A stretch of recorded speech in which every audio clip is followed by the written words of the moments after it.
Welcome back. Thank you for being the most awesome Love Well community. Today, Chrissy and I wanted to talk about having a healthy relationship with your body. We're all about striking a balance here at Love Well, and I think that it's kind of an epidemic in terms of how women feel about their body and this negative self-talk. I certainly have navigated through my own judgments surrounding just my physical appearance in general, and I've had an unhealthy relationship with food, which has moved into a healthy relationship with food, and lots of different experiences. And I don't know if you can relate to any of that. 100%, absolutely. We can go, how much time do you have? Oh yeah, we can go deep on this one. Yeah. So, maybe I'll just share a little bit about my story. I grew up here in Adelaide, and until I moved to Los Angeles, I had no idea about nutrition. I didn't ever step foot in a gym. I ate whatever I wanted, faster pasta every night. I had junk food, salt and vinegar chips, McDonald's every day, like Sizzler, Sizzler back in the day. And then when you'd go to Pizza Hut and get that really thick cheesy crust and the big garlic bread in the tin foil, and it was just so good. But you were probably really lucky that you probably stayed slim. My metabolism, I had a good metabolism. I mean, I remember being 16 and being like, my stomach will never be as flat as so-and-so's stomach. But I was really skinny, and I just ate whatever I wanted. I was dating someone who did not have that experience, and he would eat food and he would put on weight, and so he had to watch his food and go to the gym. And I guess that was my first experience with nutrition and gyms, and I was like, oh, well, I guess I'm just lucky I don't have to do those things. So when I went to Los Angeles, I was just hit with this new reality. And it's every person I knew there was in the gym for hours and taking supplements and eating really clean. And did you get asked by your agents to eat only whatever you could hold in a handful and those awful No, things? but my agent did see a paparazzi photo of me on a beach. And I look back now and I just look like a young 21-year-old girl who doesn't really go to the gym, but I look great, not perfectly toned or anything, but I'm not fat at all. And she commented on it. She was like, oh, I think you need to take your health more seriously and maybe go to the gym, and you could work on toning up because that's a part of your job. And I remember as a 21-year-old hearing that, I just went into full crisis mode and got a gym membership, and I would go to the gym and I'd be there for 2 hours doing interval sprints, and then... And it becomes obsessive. I got so obsessive. Yeah. And it was unhealthy, and of course I ended up looking into nutrition, and I went too far the other way, where not only was I obsessively exercising, I was also eating such clean food that I wouldn't eat things I wouldn't eat rice or bread or any salad with oil or anything high calorie. I knew all my calorie intake for the day. I would log it into this app that I had called My Fitness Pal. Yeah, and actually I got to the point where my friends were like, I'm sorry, but it's not fun to go out for dinner with you anymore, because I would sit and question the waiter and I'd have him open up the ingredients book of everything and show me what was in it. About, I can't have that. And I'd order a side salad with a bit of lemon. And it just, I got too unhealthy. I don't know if you've ever... Unhealthy body, unhealthy mind, it reflects in every aspect of your life. Yeah, I got acne. I've never had acne before. I had cystic pimples all over my forehead. I dropped down to such a skinny weight. So with this extreme lifestyle, which was triggered because my agent had a negative thing to say about my body, and I was young and impressionable, was in my early 20s. I also just didn't have any family over there. I was on my own in America. I didn't have anyone from back home to be like, this is crazy. You look great. Don't worry about it. I wish I could go back to my young self and say, oh, it's not worth it. Like, just embrace who you are. But, you know, I got the cystic acne on my forehead. My hormones got out of whack. I ended up dropping down to 46 kilograms. Gosh, it's like a baby. Yeah, it's sort of like almost Bodhi's weight. Yeah, no, it's like 104 pounds, something so tiny. But I had a six-pack and I was like, woo, I was feeling good.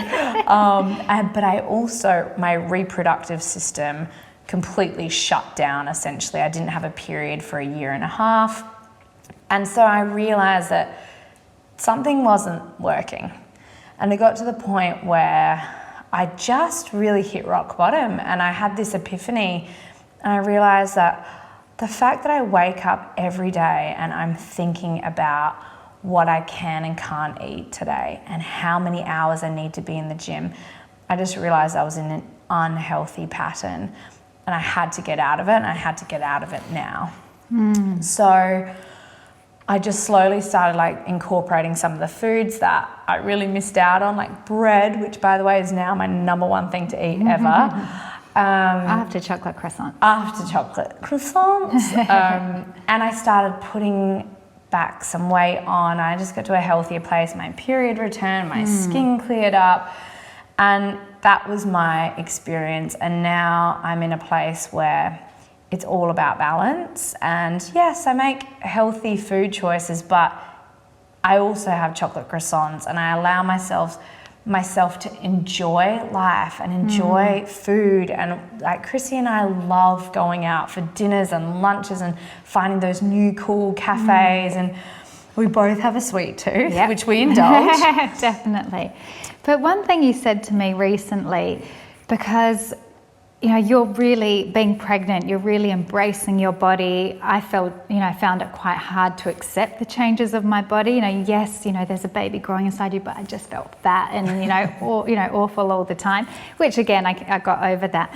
But I asked you, you know, how do you get over those obstacles? And you said that you just actually don't care. Yeah, I think I got to the place where I just didn't care. I mean, luckily you are naturally beautiful, so even if you don't. I have cellulite, I have a big butt, I've never had a super flat tummy, you know, I have big boobs, which some people will say is a blessing, other people will say it's a curse. There are bits that I don't like about my body, but I actually just have made the decision that I don't fixate on them. It is what it is. I'm able-bodied. And that is amazing. The fact that I am able to get pregnant and have a baby and walk and move, and I have arms and I have working legs, and I just have such a new appreciation for my body. That's so nice. And it came out of this eating, I don't even know if I guess it was an eating disorder in a sense. There might not be a technical term for what I was doing. I wasn't anorexic, I wasn't binge eating, or I didn't have bulimia, but the obsessiveness was just completely toxic for my life. And I think because I've been there, I'm now on the other side where I just don't care. It's about spirit, it's about heart and being a good person and feeling great and having wonderful life experiences, making good food choices most of the time, and liberating myself from the control. Now, I'm definitely trying to get to that place of not caring. You know, I'm half Brazilian, and they are always fixated on how you look and beauty. So, you know, mine is like, oh, so when am I going to get the Botox or this and that? And I just think I'm going to take a leaf out of your book and not care and just, you know, be myself. Well, which I can't be behind camera. Lucky you are so beautiful anyway, so it's not hard for you. No. But yeah, also culturally, everyone's very different too. Like your culture, there is more of a fixation on beauty and getting your hair done, and that should be embraced as well. If that's something that brings you joy, absolutely, and you like to feel good and look good, like I have friends, like we have a mutual friend of ours who's so beautiful and she has makeup on every day and is like the most stunning thing you've ever seen.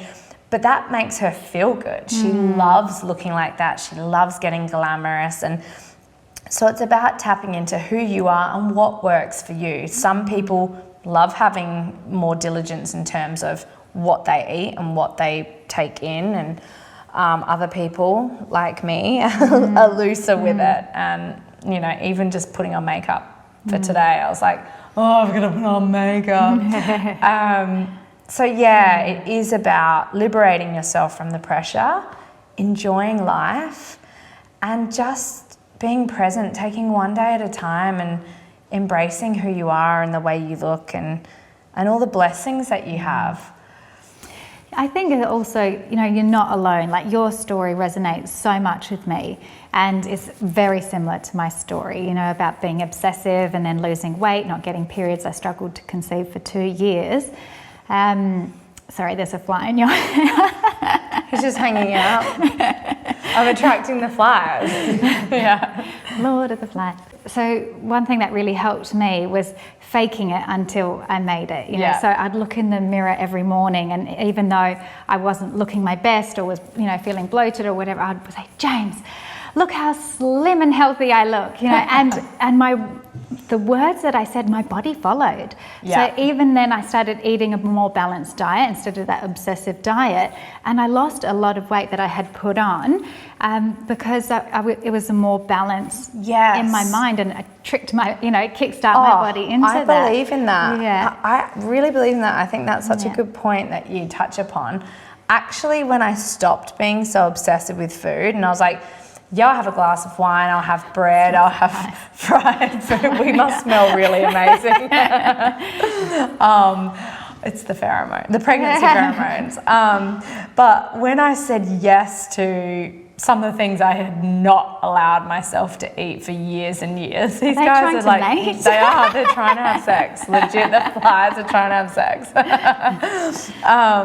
What Chrissy was saying is so true, because in my experience, the more I tried to control my body and what I ate, actually I found it harder to get in the shape I wanted to get into. And then as soon as I was like, whatever, I'm just going to eat ice cream and I'm going to have the things that I want to have. In a balanced way. In a balanced way, yeah. I don't have that all day, every day, but at least every day I have something sweet or unhealthy.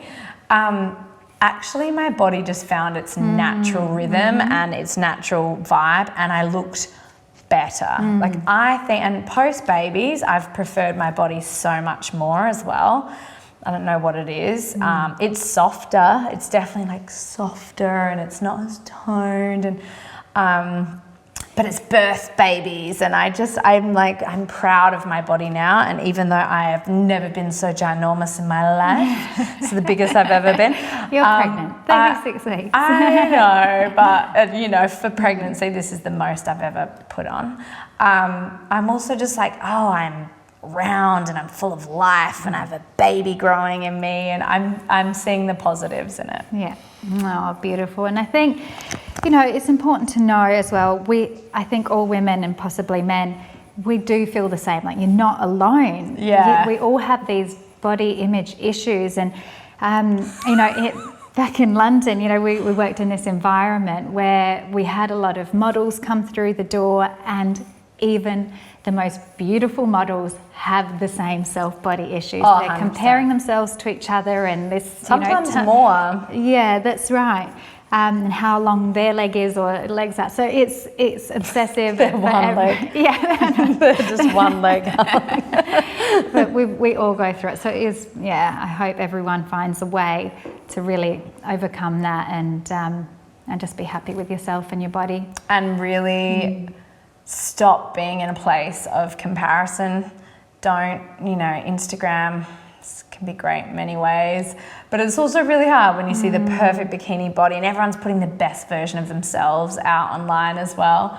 I've definitely unfollowed those. My body after 6 weeks of giving birth. I'm like, unfollow. No, yeah, you can do that with social media. You have to curate what's coming up on your page. And I was just saying to our friend Pippa that I actually now can look at somebody's images and see this abundant, amazing, healthy life, and like a woman who looks glorious, pregnant. I'm like, she's a lot skinnier than I am pregnant. But I celebrate that for her, and I'm like, wow, I'm really inspired by her lifestyle. And instead of sitting in a place of comparison or judgment, and like, oh, I don't have this, and look at what I'm lacking compared to what she has, I'm like, whoa, that's really cool. I'm so inspired by that. Like, is there any element of her life that like I want to incorporate in mine? You know, like the van life thing I'm really excited about, like getting a combi van and going on a road trip. And my whole reason I wanted to do that was because there was this family that's living their life on the road in a van. And I was like, wow, that's really cool. Like, I want to have a little bit of that experience. So I think there's ways that you can change your perspective surrounding Instagram as well. All right, well, hopefully that was helpful in some way. It's really nice to candidly share our stories, and I think if there's more communication and conversation around body image and how we feel about our bodies, it doesn't have to be such a stigma. We can all be very open about it, and that's community, and that's finding connection.